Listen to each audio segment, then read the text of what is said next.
njye naracumye mushumba narirashe bikoresha kwirasa ntabwo wamenya ibyawe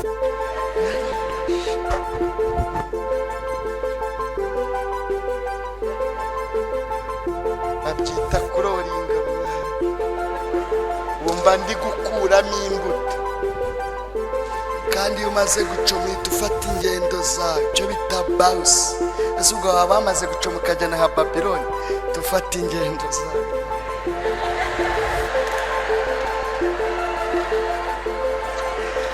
none uwagendaga nk'indara nk'iniga asigaye agenda nk'abapasiteri asomye ijambo rivuga ngo ni njyewe na wakwicara hamwe umva muko urabona wakwicara hamwe na Esiteri wageze ibwami ntakura amenyo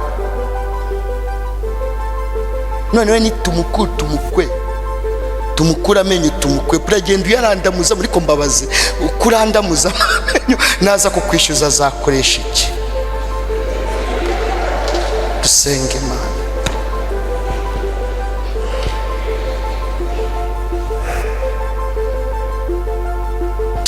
haleluya ntacyo data atakoze turasabwa kwera imbuto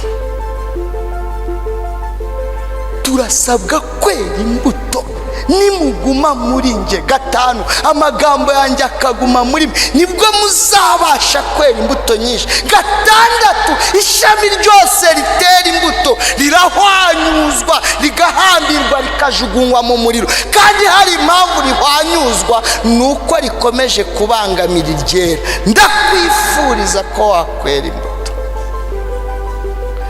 ririmba titiza wera imbuto tanga amaturo ubaka isengero terana ariko wera imbuto umva muvandimwe mu Kristo mwene data twabanye muri iki gitaramo Imana irashaka ko twera imbuto nibwo tuzaba turi abigishwa nyakuri baririmbyi twera imbuto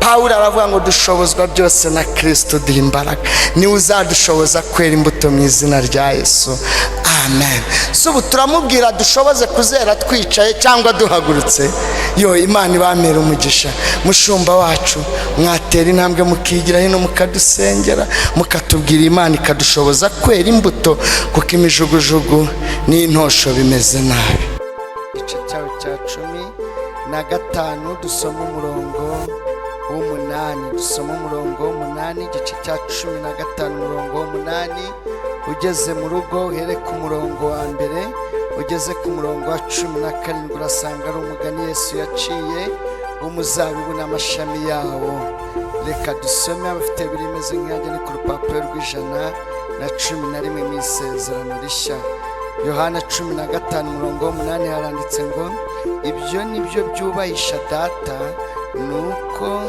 mwera imbuto nyinshi mukaba bigishwa banjye Imana idufashe cyane amen reka nongere nsubiremo haranditse ngo ibyo nibyo byubahisha data nuko mwera imbuto nyinshi mukaba bigishwa banjye Imana idufashe cyane amen gatwongeye tuvuga amazina yacu n'umuco mwiza abaganira ijambo ry'Imana kugira ngo abashe kumenyana nitwa Niyonshuti Theogene ndi umugabo mfite madamu n'abana n'abakobwa 2 n'abahungu 2 kandi n'abana beza basa nasi abana banje turasa kandi mbishimiye umwami kuko mu bintu bimwe Imana yankoreye binezeza nuko mu muryango haleluya haleluya hari impamvu ndumva nishimye cyane turanezerewe kubana namwe ndi umupasiteri muri itorero rya ADEPR mbarizwa muri paruwasi ya Muhima ku itorero rya Kamuhoza aho niho nkorera umurimo w'Imana dushimiye Imana kuba hano mu Giporoso tuhavuga ubutumwa kuko twahabaye turi mu bindi tuhatarasa twarakubiswe isi yaratubabaje yaradukaranze ariko Mana ndagushimira izina ry'Uwiteka rihabwa icyubahiro aha muri korodoro habereye udutendo hepfo hakajeke ukahita wambuka Niboyi Giporoso ukahita ucirika mu Gashiha mu Myembe ukata Migina mbese ariko aho ngeze narazahajwe n'amateka n'ibyaha, ubu ndimo ndahagera mvuga Kristo. Nyuma y'iyo mikakaro n'iyo mibabaro, inote ziradushirana mwana, zaje gushira. None isanga ndi imbobo y'imihanda, Kristo yamfatiye Nyabugogo ndi mayibobo, ariho ngangika kwa Braza Kundagara. Twari tuzi ko amafaranga azahoraho, 9,7,8 tuyapfusha ubusa. Twari abapeti, nta babyeyi ngo batugire inama, n'ibikomere by'amateka. Ibyo byose bituma twisanga mu buzima tutari dukwiriye kubamo. Naje gukanguka ndi mayibobo yibera imihanda, igangika imihanda, ariko kuko Kristo ari urukundo, asanga ku mihanda, ampa agakiza. Amaze kumpa agakiza abona ntibihagije, amamagarira umurimo mwiza wo kumwamamaza, izina ry'Uwiteka rihabwa icyubahiro.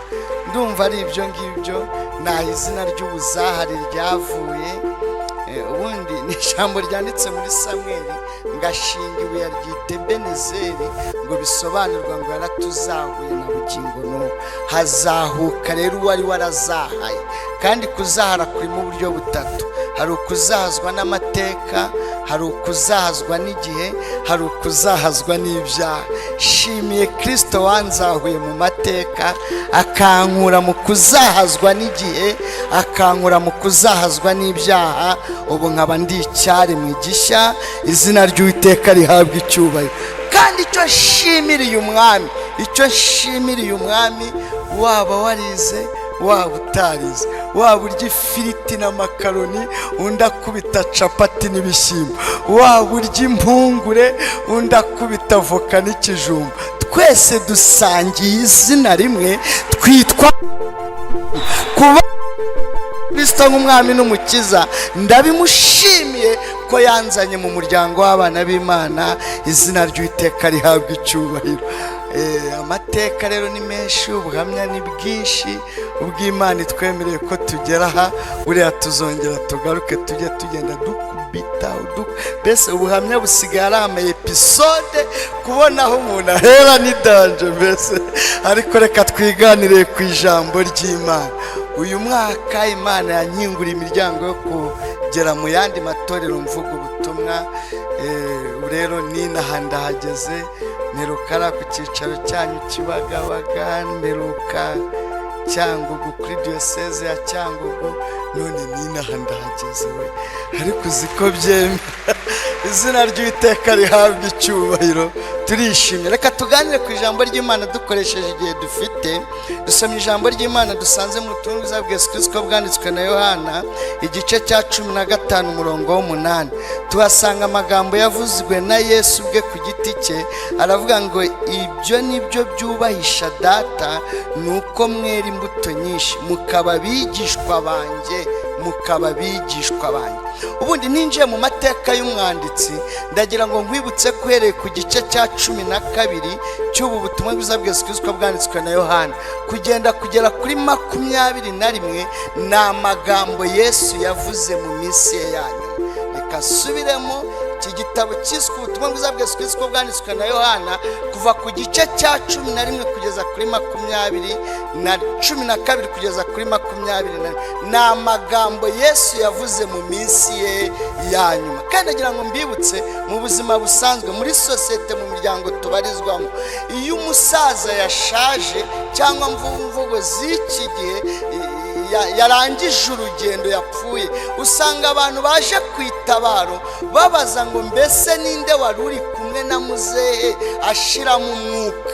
Ukagira ngo baragira ngo bamubwire ngo pole, ukagira ngo ngo ihangane muzehe yarangije urugendo muri kumwe. Naho baragira ngo bamubaze ngo ijambo yavuze rya nyuma ni irihe. Byumvikane ko ijambo rya nyuma by'umukuru mu muryango cyangwa umusaza riba rifite agaciro. Haleluya, haleluya.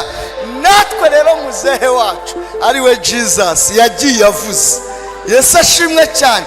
umukuru mu muryango yagiye agize gute, avuze. Muyo yavuze rero harimo n'iri rivuga ngo ibyaba byiza nuko mwakwera imbuto, ibyo nibyo byubahisha data, mukaba abigishwa banjye.